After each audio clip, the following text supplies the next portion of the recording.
Pumping one leg standing crossover is an intermediate exercise, and we perform 10 repetitions.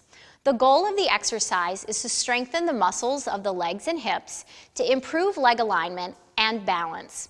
It's a good choice of exercise for students who have poor posture and balance, for athletes who need to improve sports performance, or for students who may have osteoporosis and need to build their bone density.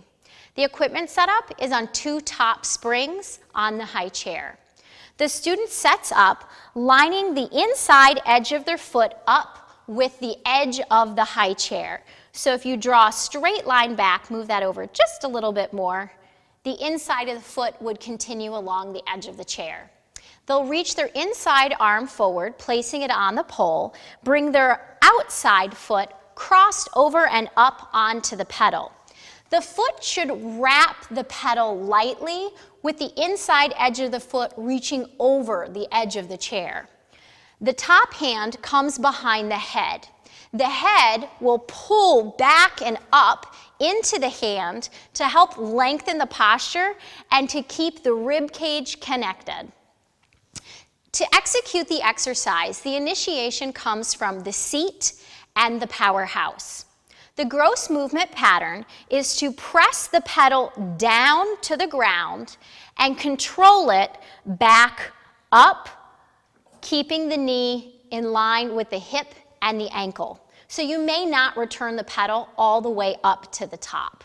Pressing the pedal all the way down from the seat and bringing it up into the center line. This is where we build additional inner thigh strength. So precision point is to make sure that the knee stays actively over the foot and that the student is doing the work at the top of the pedal, keeping the springs active.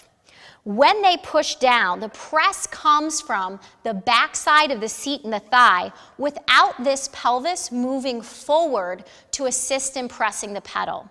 The student needs to keep some weight over the pedal, so the challenge is in the powerhouse to allow the leg to lift. In fact, it's the powerhouse that unweights the front leg as it comes up, and it's the glute that pushes the pedal back down. The posture stays long and lifted throughout the exercise. Common errors are to lose control of the pedal with the pedal coming up out of control and the knee rolling inward. Press down strongly. The other thing that tends to happen is students shift their weight backwards because they lose their balance.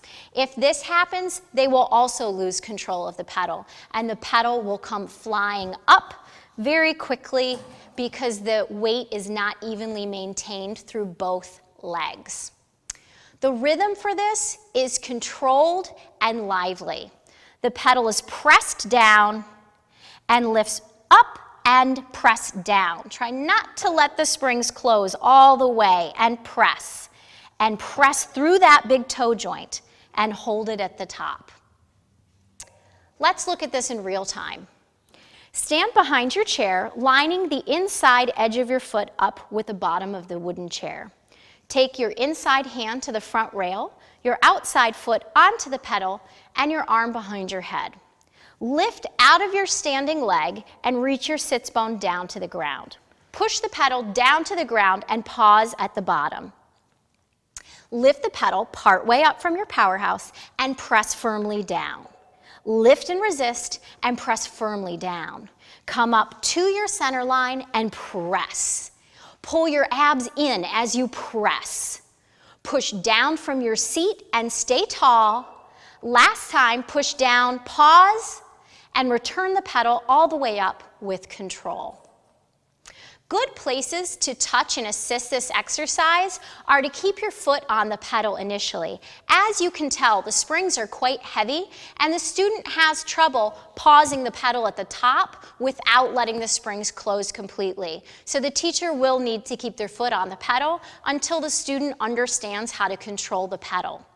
Once they have that, another good place to spot is with a guiding touch. So your hand will go to the stopping point that the student needs to come into before pushing the pedal down. This prevents them from coming out of alignment at the top.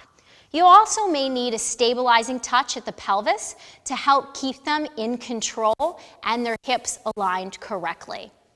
Signs of readiness for this exercise would be to introduce the other standing pumping exercises first, as well as one leg pumping on the chair.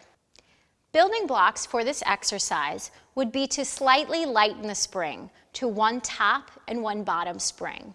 If your student struggles with balance and is very unstable, you can also widen the base of support, starting by setting the inside foot up closer to the chair than to the edge. This will help improve their balance and control of the pedal. We would advance this exercise by progressing it onto one of the low chairs.